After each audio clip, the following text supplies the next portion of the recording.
O'zbekiston Respublikasi Prezidentining 14-fevraldagi 61 sonli qaroriga asosan Shaxsavz davlat pedagogika institutining Kelajakka qadam markazi ish faoliyatini boshlagan.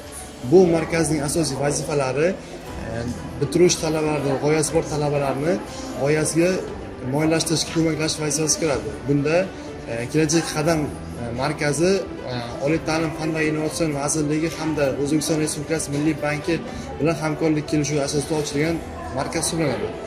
Bu markazga tiklanish va taraqqiyot jamg'armasidan 100 million AQSh dollari miqdorida pul mablag' ajratilgan. Bunda 80 million AQSh dollari o'z g'oyasi bor talabalarni moliyalashtirishga kiradi. 20 million AQSh dollari esa talabalarni kasbga tayyorlash va ularning kasbiy amaliyotlari o'tash xarajatlarini moliyalashtirish uchun beg'araz asosda mablag' ajratilgan.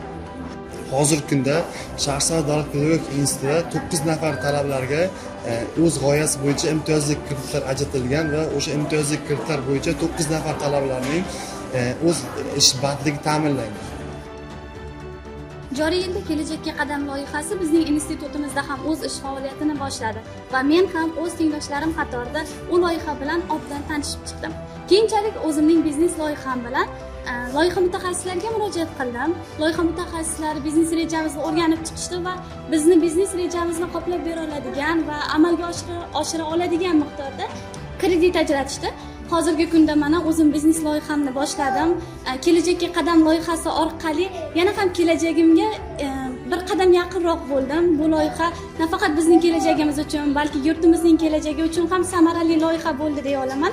Chunki yurtimiz bo'ylab men kabi yana bir qancha yoshlar o'zini bir qancha loyihalarga ega, lekin uni qanday amalga oshirishni, kim uni qo'llab-quvvatlashini bilmay yurganda va shu yo'lga biz uchun yaratilgan imkoniyatlardan foydalangan holda biz yoshlar endi kelajagimiz uchun o'zimiz qo'rqmay qadam tashlay olamiz, o'zimizni biznesimizga ega bo'lamiz, o'zimizning loyihamiz bo'ladi, o'zimizning endi qo'limizda ishimiz bo'ladi va biz bu bilan nafaqat o'zimizga, oilamizga, davlatimizga ham foyda keltira olamiz va men bu imkoniyatlardan juda ham xursandman.